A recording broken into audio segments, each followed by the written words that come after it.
네, 안녕하세요. 시험에 강한 영어 루시 강입니다. 오늘은 조금 무거운 주제를 가지고 한번 얘기를 해볼까 해요. 요즘 이제 시험도 끝나고 9월 모평 이후 그리고 이제 경찰직 시험 이후로 되게 많은 상담 요청이 들어오고 있어요. 뭐 카카오톡이든 뭐 네이버 채팅이든 쪽지든 등등등으로 혹은 댓글이든 등등으로 뭐 어떻게 영어 공부를 하면 좋을까요? 이렇게 해도 영어 점수가 오르지 않아요. 어떻게 하는 게 효율적으로 공부할 수 있는 걸까요? 라는 질문들을 받아보면서 이런 생각이 들더라고요. 아, 학생들은 참 변하지 않는구나. 진짜 학생들은 참 변하지 않고 답변 조교를 제가 좀 길게 했었어요. 예전에 대학교 다닐 때 심우철 선생님 밑에서 한 4년 정도 답변 조교 그리고 뭐 교재 만드는 일 그리고 선생님 뭐 인강 보조 인강 찍는 거 가끔 이제 심우철 쌤 말고 다른 또 인강 선생님 촬영도 하고 막 그쪽에서 제가 되게 오랫동안 일을 했었어요. 근데 이제 그때도 답변을 제가 엄청 많이 달았을 거 아니에요? 그때도 거의 한 제가 다 마지막에 제가 이제 그 일 끝나고 퇴사하기 전에 내가 제 이때까지 얼마나 답변을 달았나 했었는데 그때 한 4만 개를 넘게 달았던 것 같아요. 그러니까 정말 수많은 답변을 제가 달았었겠죠. 그리고 이제 지나고 와서 보면 사실 그때 제가 답변 달았던 게 지금 학생분들 가르치는데 좀 큰 도움이 되긴 했었어요. 왜냐면 학생들이 뭘 모르고 그리고 이제 학생들 파악하기가 참 쉽더라고요. 어떤 질문만 사실 딱 봐도 아, 이 사람이 이걸 못하네. 아, 이 사람이 이쪽으로 부족하네. 아, 이 사람 공부 이렇게 하는구나. 아, 성적 안 오르겠다 얘는. 이게 사실 보여요. 진짜 질문만 봐도 그 짧은 질문 속에서도 전 그게 보입니다. 하도 오랫동안 답변 생활을 하다 보니까 그 질문의 요지가 보여요. 제가 사실 이거 저격은 아닙니다, 여러분. 저한테 이제 뭐 물어보고 했는데 이거 나 욕하는 건가 하실 수도 있는데 반은 맞습니다. 네, 반은 맞아요. 근데 이제 그걸 질문한 그 사람 자체를 욕한다기보다는 그 질문을 좀 욕을 하고 싶어요, 저는. 진짜 많이 받았던 질문 중에 하나는 이 강좌를 들으면 제 점수가 오를까요? 이 과외를 하면 제 점수가 무조건 오를까요? 물론 뭐 과외를 하면 제 점수가 오를까요? 물어볼 수는 있다고 생각해요. 물론 물어볼 수 있어요. 근데 사실 그 질문에 들어가 있는 요는 내가 이 강좌를 열심히 해서 잘 따라가서 내 것으로 만들면 점수가 오를까요가 아니야. 대부분 이 강의를 들어서 제 점수가 오를까라고 하는 대부분의 그 깊은 이 딥다운 속에 들어가 있는 본인의 욕구는 강의만 들어도 제 점수가 오를까요죠. 나 이 강의만 들어도, 이 강의만 딱 들어도 제 문법이 끝날까요? 이 강의만 딱 들어도 내 구문이 완전 올라갈까요? 이 강의만 딱 해도 제 독해 실력이 확 올라갈까요? 그딴 강의가 세상에 어디 있습니까? 있으면 저 좀 알려주세요. 제 학생들 그냥 제 과외하지 말고 그거 들으라고 하게. 어, 저는 그 어떠한 과목이든 그 어떠한 강좌든 강의만 딱 들어서 점수가 오를 수 있는 과목은 없다고 생각합니다. 여러분, 인풋이 있으면 내가 뭔가를 들어서 이해를 하는 인풋이 있으면 아웃풋이 나와야 돼요. 내가 그걸 출력하는 과정이 있어야 된다는 거죠. 구문 강좌를 내가 들었어. 그럼 내가 다시 한번 스스로 해석을 해보면서 아, 여기가 주어고 여기가 동사고 이때 이 구문이 이렇게 쓰였구나 라는 거를 반복적으로 해야 돼요. 그 책에서만 하는 게 아니라 다른 부교재를 가지고도 해야겠죠? 왜냐면 가끔 착각을 해요. 선생님이 수업을 해준 게 내가 했다 생각해. 선생님은 수업을 해준 거고 이렇게 효율적으로 공부할 수 있다는 걸 알려준 겁니다. 하지만 그건 본인들께 되지 않았지 아직. 그럼 그걸 내가 암기를 해서 내 것으로 만들려면 수없이 반복해야 돼요. 수없이. 내가 오늘 오형식 동사에 대해서 배웠어. 오형식이 이런 거래. 그럼 나는 그 오형식 동사가 뭔지 좀 외우고 이러한 예문들이 있다는 걸 좀 확인을 하고 능동적으로 공부를 해야 되는데 사실 되게 많은 학생들이 상당히 수동적입니다. 그러니까 그런 질문들을 하겠지? 이것만 하면 제 점수가 오를까요? 이것만 해서 점수가 오르는 강좌는 없어요, 여러분. 말이 안 되는 얘기입니다. 하물며 저는 제 과외를 할 때도 제 강의를 들으면 제 과외를 들으면 무조건 점수가 오릅니다. 이렇게 얘기하지 않아요. 그리고 심지어 저는 혼자 하실 수 있을 것 같고 인강만으로 충분하실 것 같은 분들한테는 그냥 인강 들으라고 해요. 그러니까 저랑 상담해 보셨던 분들은 알 거예요. 제가 지금은 더 이상 오프라인 상담을 해드리고 있지 않아요. 옛날에는 이제 오프라인 상담 되게 많이 드렸는데 이제 제가 시간이 이제 많이 없다 보니까 좀 온라인 상담은 지금 꾸준히 하고 있습니다. 진짜 온라인은 저한테 뭐 학습 질문을 하든 뭐 아니면 영어 관련 질문을 하든 전 늘 친절하게 답변해드렸었어요. 막 내가 돈도 안 받는 학생한테 이런 거 아니에요. 전 늘 했었어요. 그리고 일단 그걸 제가 좋아하기도 하고 제가 원래 관종기 플러스 나대는 거 좋아해가지고 그리고 알려주는 거 되게 좋아해요. 기본 마인드셋이 선생님이어가지고 주변 친구들도 가끔 좀 짜증내요. 제가 너무 안쪽하고 알려줘가지고. 근데 난 그게 재밌어. 막 남이 뭐 모르고 있는 걸 내가 막 알려주는 게 너무 즐거워. 그러니까 여러분 저한테 뭐 질문하실 때 선생님 너무 죄송해요 이런 질문 드려서 괜찮습니다. 근데 그런 질문만 제발 하지 마. 이 강의 들어서 제 점수가 오를까요? 라는 질문만 좀 하지 말고 막연한 질문 좀 하지 마세요.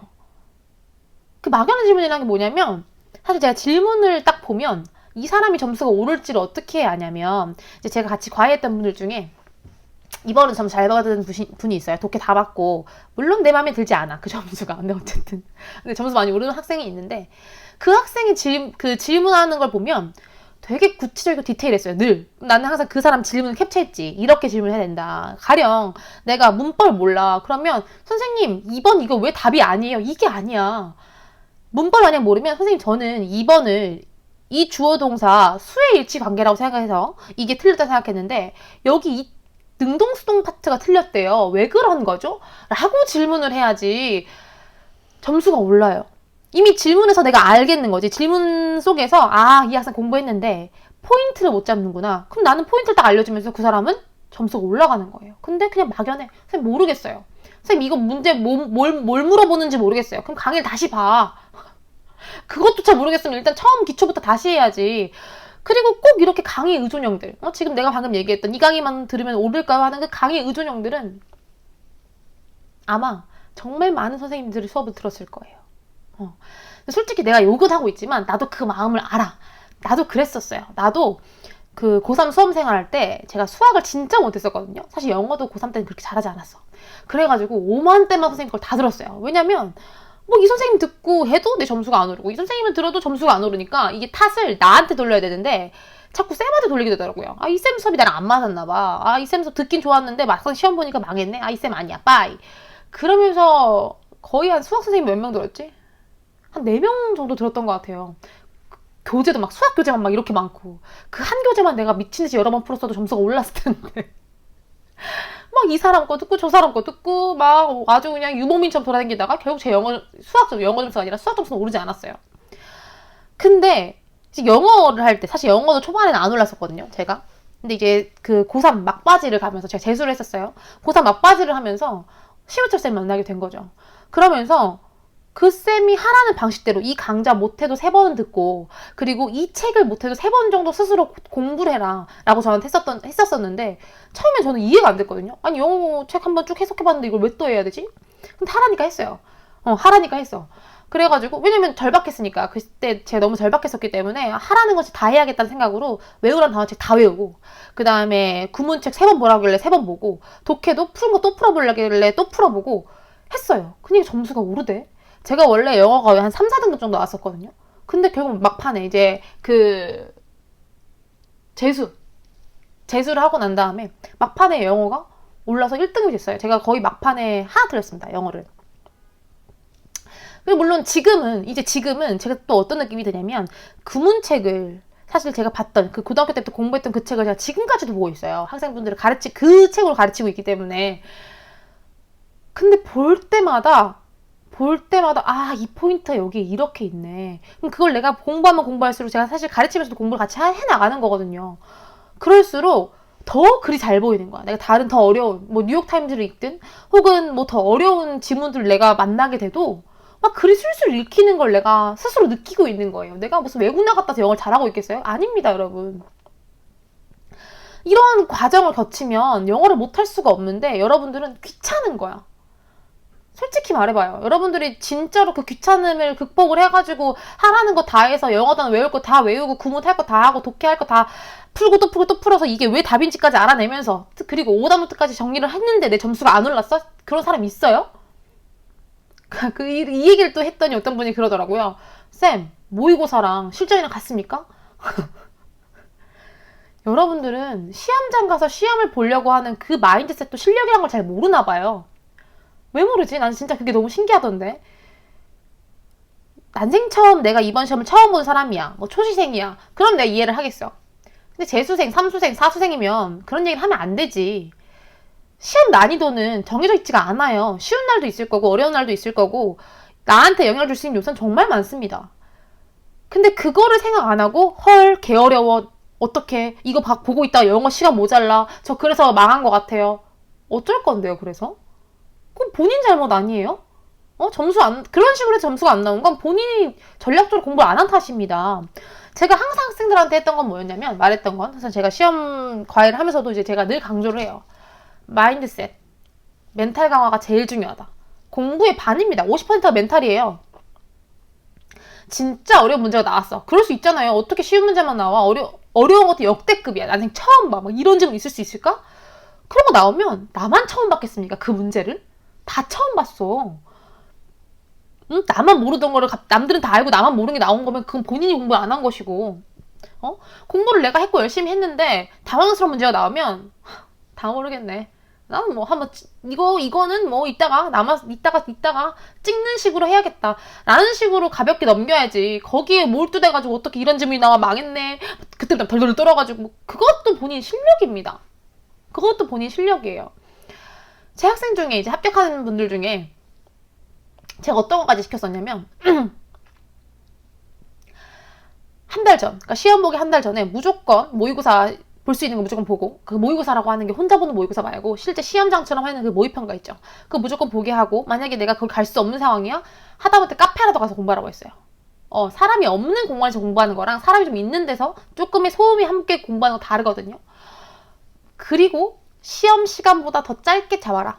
시험 시간부터 짧게 잡고, 그리고 시험 날짜와 똑같은 시간에 정해서 더 짧게 시험을 꼭 봐라. 그거를 30일 전부터 일주일에 못해도 3번씩 시켰어요. 그럼 어떤 기분이 들게 되냐면, 실제 시험장 가서는 시험장에서 시험 보는 느낌이 아니라 내가 모고 풀고 있는 기분이 들게 돼요. 너무 반복을 많이 했기 때문에.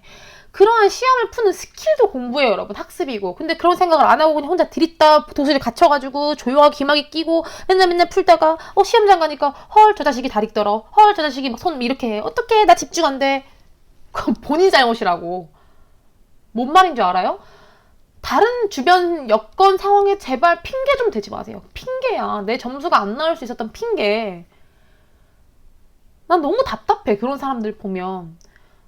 솔직히 초수 재수까지 내가 이해를 하겠어요. 한두 번 시험 본 사람들이 그럴 수 있지. 멘탈 약할 수 있어요. 근데 장수생들이 그런 말 하는 게 말이 됩니까? 그니까 장수하는 거지.